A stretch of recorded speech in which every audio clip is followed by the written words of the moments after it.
Public private partnership ಅಲ್ಲಿ ಅನೇಕ ಯೋಜನೆಗಳನ್ನು ಮಾಡ್ತಾ ಇದೆ. ಅದರೊಳಗೆ ಮೆಡಿಕಲ್ ಕಾಲೇಜು ಒಂದು. ಈಗ ಉದಾಹರಣೆಗೆ ಬಿಜಾಪುರದಲ್ಲಿ PPP ಮಾಡೆಲ್ ನಲ್ಲಿ ಒಂದು ಮೆಡಿಕಲ್ ಕಾಲೇಜ್ ಅನ್ನು ಮಾಡಬೇಕು ಅಂತ ಇದೆ. ಪ್ರೈವೇಟ್ನವ್ರ ಜೊತೆನಲ್ಲಿ ಮಾಡ್ತಾ ಇದ್ದೀವಿ. ಆದ್ರೆ ಗೌರ್ಮೆಂಟ್ ಮತ್ತು ಗೌರ್ಮೆಂಟ್ ಏನಂದ್ರೆ ಇದ್ರೊಳಗೆ 40% ಅಂತ ಹೇಳ್ಬಿಟ್ಟಿದಾರಲ್ಲ. ಮುಂಚೆ 90-10 ಇತ್ತು. 90% ಕೇಂದ್ರ ಸರ್ಕಾರ, 10% ರಾಜ್ಯ ಸರ್ಕಾರ. ಈಗ 60% ಕೇಂದ್ರ ಸರ್ಕಾರ, 40% ರಾಜ್ಯ ಸರ್ಕಾರ. 40% ಕೊಡಬೇಕಲ್ಲ ಅನ್ನುವಂತ ಒಂದು ಹಿನ್ನೆಲೆಯಲ್ಲಿ ಈ ಒಂದು ತಕರಾರಿದೆ ಅಂತ ನನ್ನ ಭಾವನೆ ಸಭಾಪತಿಗಳೇ. ಈಗ 40 ಮತ್ತು 60 ಮಾಡೋದ್ರಿಂದ 60-40 ಮಾಡೋದ್ರಿಂದ ಯಾರಿಗೆ ಲಾಭ ಆಗುತ್ತೆ ಸಭಾಪತಿಗಳೇ?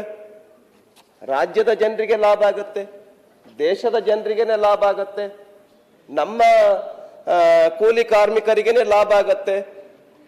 ಹಾಗಾಗಿ ಇದರೊಳಗಡೆ ತಕರಾರು ಮಾಡಬಾರ್ದು ಅನ್ನುವಂಥದ್ದು ನನ್ನ ವಿನಂತಿ ಸಭಾಪತಿಗಳೇ. ಯಾಕೆ 60-40 ಮಾಡಿದೆ ಅಂತ ಅಂದ್ರೆ, ಮುಂಚೆ ಬರೀ ರಾಜ್ಯ ಸರ್ಕಾರ ಬರೀ ಕರ್ನಾಟಕ ಅಂತ ಹಿನ್ನೆಲೆಯಲ್ಲಿ ನಾನು ಹೇಳ್ತಾ ಇಲ್ಲ. ದೇಶದ ಅನೇಕ ರಾಜ್ಯಗಳಲ್ಲಿ ಇದರೊಳಗಡೆ ನಕಲಿ ಜಾಬ್ ಕಾರ್ಡ್ಗಳು ಬಂದಿದೆ. ನಕಲಿ ಜಾಬ್ ಕಾರ್ಡ್ಗಳು ಲಕ್ಷಾಂತರ, ಕೋಟ್ಯಾಂತರ ಇಡೀ ದೇಶದಲ್ಲಿ ತೆಗೆದುಕೊಂಡ್ರೆ ಏನೇನು ಕೆಲಸ ಆಗದೆ ಇರತಕ್ಕಂಥ ಗ್ರಾಮ ಪಂಚಾಯತ್ಗಳು ಇದೆ. ಸಂಪೂರ್ಣ ಹಣನೇ. ಆ ಹಿನ್ನೆಲೆಯಲ್ಲಿ ನಾನು ಹೇಳ್ತಾ ಇದ್ದೀನಿ ಸಭಾಪತಿಗಳೇ, 60-40 ಮಾಡಿರೋದ್ರಿಂದ ರಾಜ್ಯ ಸರ್ಕಾರ ಮತ್ತು ಕೇಂದ್ರ ಸರ್ಕಾರ ಹೆಚ್ಚು ಕಣ್ಣುಗಳು ಆ ಕೆಲಸ ಏನಾಯ್ತು ಏನಾಗಿಲ್ಲ ಅಂತ ನೋಡುವಂತ ಕಣ್ಣುಗಳು ಜಾಸ್ತಿ ಆಗತ್ತೆ. ಆದ್ರಿಂದ 60-40 ಯೋಜನೆಯನ್ನ ಮಾಡಿದೆ ಅನ್ನುವಂಥದ್ದು ನನ್ನ ಭಾವನೆ ಸಭಾಪತಿಗಳೇ. ಏನೇನಾಗಿದೆ ಕರ್ನಾಟಕದಲ್ಲಾಗ್ಲಿ ದೇಶದಲ್ಲಾಗ್ಲಿ ಅಂತ ಅಂದ್ರೆ ಸಭಾಪತಿಗಳೇ, ಕರ್ನಾಟಕದ್ದೇ ನಾನು ಉದಾಹರಣೆ ತೆಗೆದುಕೊಳ್ತೇನೆ. ಕೋಟಿಗಟ್ಟಲೆ ಹಣದ ದುರುಪಯೋಗ. ರಾಯಚೂರು ಜಿಲ್ಲೆಯ ದೇವದುರ್ಗ ತಾಲೂಕಿನ 2020-20ರಿಂದ 2023 ಅವಧಿಯಲ್ಲಿ 49.27 ಕೋಟಿ 49,27,00,000 ಅನುದಾನ ದುರುಪಯೋಗವಾಗಿದೆ ಎಂಬ ಸಾಮಾಜಿಕ ಪರಿಶೋಧನೆಯಿಂದ ತಿಳಿದು ಬಂದಿದೆ. ಇದರಲ್ಲಿ ಫೈಲ್ಗಳನ್ನು ನಿರ್ವಹಿಸಿದ 32.51 ಕೋಟಿ ಪಾವತಿಸಿರುವುದು ಮತ್ತು ನಿಯಮ ಉಲ್ಲಂಘಿಸಿ ಖಾಸಗಿ ಸಂಸ್ಥೆಗಳಿಗೆ ಹಣ ನೀಡಿರುವುದು ಸೇರಿದೆ. ಇದೇ ಯೋಜನೆಯಲ್ಲಿ 49 ಕೋಟಿ ಸಭಾಪತಿಗಳೇ. ಪಾರದರ್ಶಕತೆ ಕೊರತೆ. ಅನೇಕ ಕಡೆಗಳಲ್ಲಿ ಕೆಲಸಗಾರರ ಬದಲಿಗೆ ಯಂತ್ರಗಳನ್ನು ಬಳಸಿ ಕೆಲಸ ಮಾಡಿಸಿ ಕಾರ್ಮಿಕರ ಹೆಸರಲ್ಲಿ ಹಣ ಲೂಟಿ ಮಾಡಲಾಗುತ್ತಿದೆ ಎಂಬ ಆರೋಪಗಳು ಕೇಳಿ ಬಂದಿವೆ. ನಕಲಿ ಜಾಬ್ ಕಾರ್ಡ್ಗಳು. ದೇಶಾದ್ಯಂತ ಲಕ್ಷಾಂತರ ನಕಲಿ ಜಾಬ್ ಕಾರ್ಡ್ಗಳಿದ್ದು ಕರ್ನಾಟಕದಲ್ಲಿಯೂ ಇಂತಹ ಅಕ್ರಮಗಳು ನಡೆಯುತ್ತಿವೆ ಎಂದು ವರದಿಯಾಗಿದೆ. ಅದೆಷ್ಟೆಷ್ಟು ಜಾಬ್ ಕಾರ್ಡ್ಗಳು ಅನ್ನೋದು ನನ್ನ ಹತ್ರ ಇದೆ ಸಭಾಪತಿಗಳು, ಹೇಳ್ತೇನೆ. ಯಾದಗಿರಿಯ ಸೀರೆ ಹಗರಣ. ಯಾದಗಿರಿ ಜಿಲ್ಲೆಯ ಮಲ್ಹಾರ್ ಗ್ರಾಮದಲ್ಲಿ ಪುರುಷರು ಸೀರೆ ಧರಿಸಿ ಸೆರಗಿನಿಂದ ಮುಖ ಮುಚ್ಚಿಕೊಂಡು ಮಹಿಳಾ ಕಾರ್ಮಿಕರಂತೆ ಪೋಸು ನೀಡಿದ್ದ ಗ್ರಾಫಿಕ್ ಚಿತ್ರಗಳು ಸೋಷಿಯಲ್ ಮೀಡಿಯಾದಲ್ಲಿ ವೈರಲ್ ಆಗಿವೆ. ಈ ಚಿತ್ರಗಳನ್ನು ನ್ಯೂಸ್ 18 ನಂತಹ ಸುದ್ದಿ ಸಂಸ್ಥೆಗಳು ವರದಿ ಮಾಡಿವೆ. ಕೆಲಸ ಅಂದ್ರೆ ಮಹಿಳೆಯರಿಗೆ ನಾನು ಮಹಿಳೆ ಅಂತ ಹೆಸರಿರುತ್ತೆ, ಅದಕ್ಕೆ ಏನ್ ಮಾಡೋದು, ಪುರುಷ ಸೀರೆ ಉಟ್ಕೊಂಡ್ ಬಂದಿರತಕ್ಕಂಥ ಫೋಟೋಗಳು. ಸಭಾಪತಿಗಳೇ, ಆಗಿದೆ, ಇದು ಕೇಸ್ ಆಗಿದೆ, FIR ಆಗಿದೆ. ಸಭಾಪತಿಗಳೇ, ಒಟ್ಟು ಪತ್ತೆಯಾದ ನಕಲಿ ಕಾರ್ಡ್ಗಳು ಎಷ್ಟು? ಕೇಂದ್ರ ಸರ್ಕಾರದ ಮಾಹಿತಿಯ ಪ್ರಕಾರ 2022ರಿಂದ 2025 ನಡುವೆ ದೇಶಾದ್ಯಂತ ಒಟ್ಟು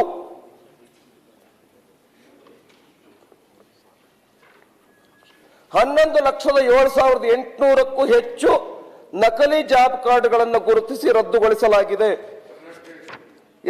ಕರ್ನಾಟಕದ ಹೇಳ್ತೀನಿ, ನನ್ನ ಹತ್ರ ಇದೆ ಅಂಕಿಅಂಶ. 2022-23 7,59,000, 23-24 2,89,000, 24-25 58,826. ಹೆಚ್ಚು ನಕಲಿ ಕಾರ್ಡ್ಗಳಿರುವ ರಾಜ್ಯಗಳು ಉತ್ತರ ಪ್ರದೇಶ್, ಬಿಹಾರ್, ಒಡಿಸ್ಸಾ, ಆಮೇಲೆ ಒಡಿಸ್ಸಾವಾಗ ಬಿಜೆಪಿ ಇರಲಿಲ್ಲ. ಅಲ್ಲ, ಯಾವುದೇ ಇರಲಿ ಶಿವಕುಮಾರ್ ಅವರು, ಯಾವುದೇ ಸ್ಟೇಟ್ ಇರಲಿ, ಅದು ಬಿಜೆಪಿ ಇರಲಿ, ಕಾಂಗ್ರೆಸ್ ಇರಲಿ, JDS ಇರಲಿ, ಯಾವುದೇ ಸ್ಟೇಟ್ ಇರಲಿ, ಬೋಗಸ್ ನಕಲಿ ಕಾರ್ಡ್ಗಳನ್ನ ನಿಲ್ಲಿಸಬೇಕು. ಉದಾಹರಣೆಗೆ ನೀವು ಹೇಳಿದ್ರಿ ಸಭಾಪತಿಗಳೇ, ಯಾವ್ಯಾವ ಸ್ಟೇಟ್ ಅಂತ ಕೇಳಿದ್ರಲ್ಲ, ಜಸ್ಟ್ ಒಂದೇ ನಿಮಿಷ ನೋಡಿ.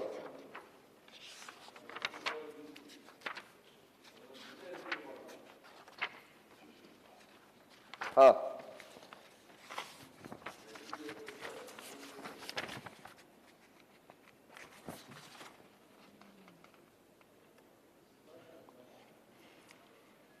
number of job cards deleted from Mahatma Gandhi NREG since 2019 to 2024-25 ನೋಡಿ. ಆಂಧ್ರ ಪ್ರದೇಶದಲ್ಲಿ 28,82,000, ಅರುಣಾಚಲ ಪ್ರದೇಶ್ 8,875, ಅಸ್ಸಾಂ 15,71,038, ಬಿಹಾರ್ 58,70,225, ಗೋವಾ, ಗುಜರಾತ್ 1,46,141 ಎಲ್ಲ ಸ್ಟೇಟ್ಗಳದ್ದು ಇದೆ ಯಾವ್ಯಾವ ಕಾರ್ಡ್ಗಳಲ್ಲಿ ನಕಲಿ ಜಾಬ್ ಕಾರ್ಡ್ಗಳಿದಾವೆ ಅಂತೇಳಿ. ಅಂದ್ರೆ ಇದು ರಾಜ್ಯ ಸರ್ಕಾರದ್ದಿರ್ಲಿ, ಕೇಂದ್ರ ಸರ್ಕಾರದ್ದಿರ್ಲಿ, ಹಣ ಹೆಂಗೆ ಪೋಲ್ ಆಗ್ತಾ ಇದೆ ಅನ್ನೋದಕ್ಕೆ ಒಟ್ಟಾರೆಯಾಗಿ ರವಿಕುಮಾರ್ ಅವ್ರಿಗೆ ಒಂದು ಸೆಕೆಂಡ್ ಅಲ್ಲಿ ಹೇಳ್ಬಿಡ್ತೀನಿ. ಸಭಾಪತಿ ಫೇಕ್ ಜಾಬ್ ಕಾರ್ಡ್ಸ್ ಎಲ್ಲ ಯೂಸ್ ಮಾಡದೇ ಇರೋದು ಎಲ್ಲ ಏನ್ ಮಾಡಿದ್ದಾರೆ ಇವರು. ಪರ್ಮಿಟ್ ಮಾಡಿಲ್ಲ, ದಯವಿಟ್ಟು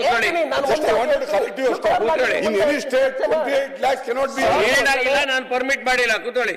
ಸಭಾಪತಿಗಳೇ, ಈ ತರ 2,24,86,774 ನಕಲಿ ಜಾಬ್ ಕಾರ್ಡ್ ಅಂದ್ರೆ ಏನ್ ಸಭಾಪತಿಗಳೇ? ನಕಲಿ ಜಾಬ್ ಕಾರ್ಡ್ ಅಂತ ಹೇಳಿದ್ರೆ ಜಾಬ್ ಕಾರ್ಡ್ಗಳು ಇರ್ತದೆ, ಯಾರೋ ಏಜೆಂಟ್ ಹತ್ರ ಇರುತ್ತೆ ಆ ಕಾರ್ಡ್ಗಳು. ಗ್ರಾಮ ಪಂಚಾಯತ್ ಅಲ್ಲಿ ಯಾರ ಹತ್ರನೂ 20 ಕಾರ್ಡು, ಯಾರ ಹತ್ರನೂ 50 ಕಾರ್ಡು ನಕಲಿ ಜಾಬ್ ಕಾರ್ಡ್ಗಳಿರುತ್ತೆ. ಅವ್ರ ಹಣ ಯಂತ್ರದ ಹತ್ರ ಕೆಲಸ ಮಾಡಿರ್ತಾರೆ, ಹಣ ತೆಗೆದುಕೊಳ್ತಾರೆ. ನಕಲಿ ಜಾಬ್ ಕಾರ್ಡ್ ಇರೋನಿಗೆ 50 ರೂಪಾಯಿ ಕೊಟ್ಟಿರ್ತಾರೆ, ಇನ್ನ ಎಷ್ಟು 300 ರೂಪಾಯಿ ಇಲ್ಲಿ ಜೇಬ್ನಾಗ ಇಟ್ಕೊಳ್ತಾರೆ. ಕೋಟ್ಯಾಂತರ ರೂಪಾಯಿ ಹಣ. ಆದ್ರಿಂದ ಸಭಾಪತಿಗಳೇ, ಬ್ಯಾಂಕಿಗೆ ಪೇಮೆಂಟ್ ಮಾಡ್ತಾರೆ, ಯಾರು ಕ್ಯಾಶ್ ಕೊಡೋದಿಲ್ಲ. ಬ್ಯಾಂಕಿಗೆ ಪೇ ಮಾಡೋದು ಒಬ್ಬರ ಹತ್ರನೇ ಇರ್ತವೆ, ಯಾರು ಬ್ಯಾಂಕ್ ಹತ್ರನೇ ಇರೋದು, ಅಲ್ಲೂ ಮಾಡ್ತಾರೆ. ಅವರೇ ಹಣ ತಗೋಬೇಕು. ನಿಮಗೆ ಬನ್ನಿ, ನಾನು ಹೇಳ್ತೇನೆ, ನಿಮಗೆ ಬನ್ನಿ, ಅಲ್ಲೇ ನಡೀತಿರೋದು, ಹಂಗಿದ್ದಾಗೂ ನಡೀತಿದೆ ಇದರಿಂದ. ರವಿಕುಮಾರ್, ಆದ್ರಿಂದ ಒಂದೇನ್ ಹೇಳ್ಬೇಕಂದ್ರೆ, ನೀವಿಷ್ಟೆಲ್ಲ ನಕಲಿ ಕಾರ್ಡ್ಗಳು ಇದೆಲ್ಲ ಹೇಳಿದ್ರಿ, ಕರೆಕ್ಟ್ ವಿಷಯ ಗೊತ್ತಿದೆ. ನಾವು ಗ್ರಾಮ ಪಂಚಾಯತ್ ಬಂದವರು ಎಲ್ಲರೂ ಇರ್ತಕ್ಕಂಥವ್ರು, ಇದರಿಂದ ಅದು ಬದಲಾವಣೆ ಆಗುತ್ತೆ ಅನ್ನೋದನ್ನ ಡಿಫೆಂಡ್ ಮಾಡಿ ಹೇಳಿ ಅವ್ರಿಗೆ. ಬದಲಾವಣೆ ಹೇಗಾಗತ್ತೆ ಅಂತ ಹೇಳಿ. ಎಲ್ಲವೂ ನಡೀತಾ ಇರೋದ್ರಿಂದ ಇವತ್ತೇನಾಗಿದೆ, 1980ನೇ ಇಸ್ವಿಯಿಂದ ಬಂದಂತ ಯೋಜನೆ 2025-26 ಇದೀವಿ. ಈ ಕಾನೂನು ಬದಲಾಗಬಾರ್ದು? ರಂಗೋಲಿ ಕೆಳಗಡೆ ನುಸುಳಿದ್ರೆ ಚಾಪೆ ಕೆಳಗಡೆ ನುಸುಳೋರಿದ್ದಾರೆ, ಚಾಪೆ ಕೆಳಗಡೆ ನುಸುಳಿದ್ರೆ ರಂಗೋಲಿ ಕೆಳಗಡೆ ನುಸುಳಿದ್ದಾರೆ. ಇವೆಲ್ಲವನ್ನು ಬಿಟ್ಟು ಎಲ್ಲೆಲ್ಲೋ ನುಸುಳೋರಿದ್ದಾರೆ, ಹೊಡೆಯುವಂತವ್ರಿದ್ದಾರೆ. ಅಲ್ಟಿಮೇಟ್ ಆಗಿ ಅನ್ಯಾಯ ಆಗೋದು ಯಾರಪ್ಪ ಅಂತ ಹೇಳಿದ್ರೆ ನಮ್ಮ ಕೂಲಿ ಕಾರ್ಮಿಕರಿಗೆ. ಆಗ್ಲೇ ಹೇಳಿದ್ರಲ್ಲ ನಮ್ಮ ಶಿವಕುಮಾರ್ ಅವರು, SC ST OBC ಹಣ ಇಲ್ಲದೆ ಇರ್ತಕ್ಕಂಥವ್ರು, ಏನೋ ಹೊಟ್ಟೆಗಿಲ್ದೆ ಇರ್ತಕ್ಕಂಥವ್ರು, ಅವರಿಗೆ ಅನ್ಯಾಯ ಆಗೋದು. ಅವರಿಗೆ ನೇರವಾಗಿ ಸಿಗಬೇಕು ಅನ್ನೋ ಕಾರಣಕ್ಕೋಸ್ಕರ ಇವಾಗೆಲ್ಲ ಬಯೋಮೆಟ್ರಿಕ್ ಮಾಡಿದೆ, ಇವಾಗೆಲ್ಲ GPS ಮಾಡಿದೆ. ಇದ್ಯಾವುದಕ್ಕೂ ನಮ್ದು ಯಾರ್ದು ವಿರೋಧ ಇಲ್ಲ. ಆದ್ರಿಂದ ಈ ಬದಲಾವಣೆಗೆ ಯಾಕೆ ವಿರೋಧ ಮಾಡ್ತಾ ಇರೋದು ಹೊಸ ಕಾನೂನಿಗೆ? ಈಗ ಉದಾಹರಣೆಗೆ ಜಾಬ್ಗಳನ್ನ ಕಿತ್ಕೊಳ್ತಾ ಇದೆ. ಜಾಬ್ ಕಿತ್ಕೊಳ್ಳೋದಾಗಿದ್ರೆ 100 ದಿನ ಇರೋದನ್ನ 125 ದಿನ ಯಾಕೆ ಮಾಡ್ತಾ ಇತ್ತು?